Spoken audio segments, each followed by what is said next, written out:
Welcome to our conference. It is an absolute honor for me to address you all today on behalf of the Center for Truth and Justice. We have gathered here for our second annual international conference entitled Human Rights and Accountability, a Path Forward for Nagorno-Karabakh.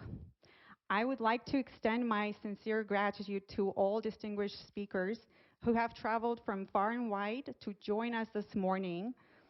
I would also want to say thank you for our attendees here at the American University of Armenia, and special thank you to the university for supporting CFTJ in making this conference happen. And a special shout out to more than 350 viewers that are joining us this morning from various places over the globe via live stream. Over the next 3 days, we will have a very robust program in store for us. And it is critical to try to keep ourselves on schedule. We have our timekeepers, the moderators, who have this very challenging task of ensuring everything remains on schedule and as planned. And this is why they will be signaling to our speakers a 5-minute and 1-minute mark. I would also want to ask our audience to engage in a question and answer sessions that will follow every panel. And we will distribute cards for you to write down your questions for our speakers. And subject to time restraints, we will have, I'm assuming, a very productive question and answer session after each discussion.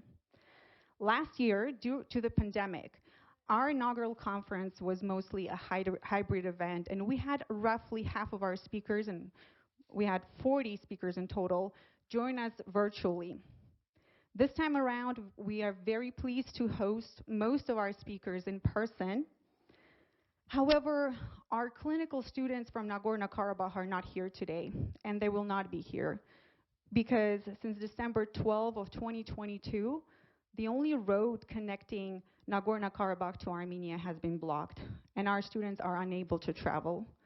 Nonetheless, they will still join us to make their 5-minute presentations via Zoom, and they will share with you their experience of continuing to work with CFTJ, doing what we do, despite the humanitarian crisis that they face daily.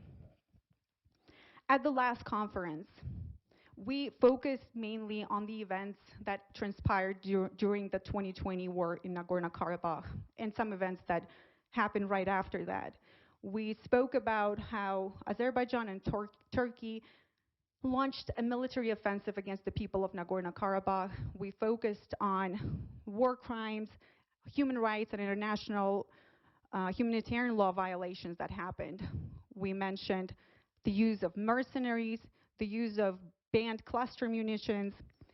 We spoke about the displacement of tens of thousands of people and destruction of cultural property.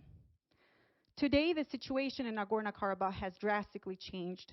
Now the government of Azerbaijan essentially placed a chokehold on the region.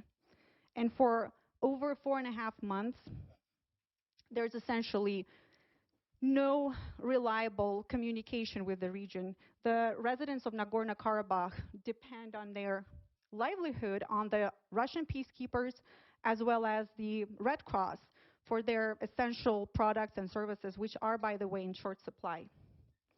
We named this conference a path forward for Nagorno-Karabakh even before the blockade had occurred. Now that we face ourselves with this situation, it is even more critical for us to engage in a conversation and look into this question as to what kind of a path forward the residents of Nagorno-Karabakh have. What kind of future do they have? Do they have a future, or do we want for them a future that will be grounded in human rights, accountability, and justice?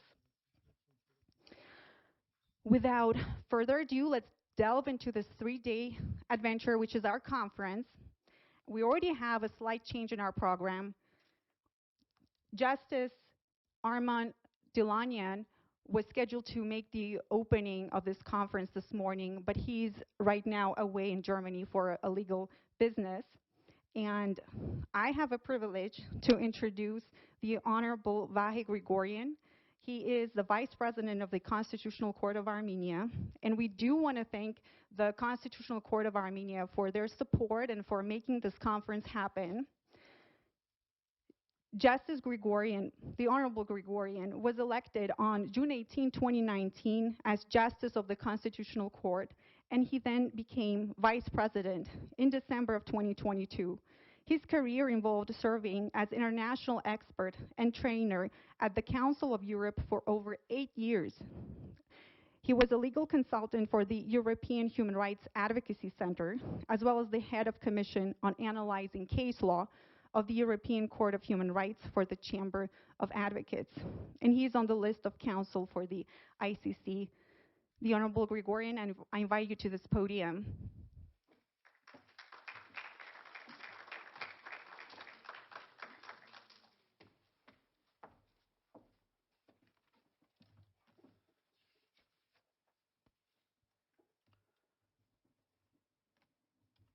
Excellencies and other dignitaries, honorable guests and participants of the conference, attendees, online viewers, especially those in Nagorno-Karabakh, our students, ladies and gentlemen, I'm taking the floor on behalf of the Constitutional Court, replacing President Dilanyan, who is in Germany in an official visit these days. This is my honor and pleasure on behalf of the Constitutional Court to welcome all of you to this conference and some of you to Armenia. My words of gratitude extended to the organizers of this event, of this conference.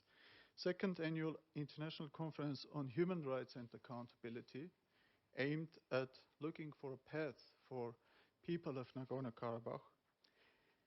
I cannot leave it without a special expression of gratitude to my distinguished colleague, Honorable Judge Abgarian. This is the second conference organized in Armenia by the CFTG and supported by the Constitutional Court.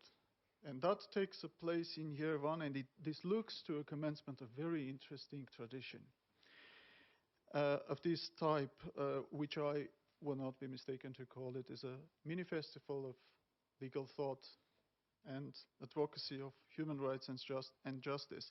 And people like Judge Abgarian and team made this reality again this year.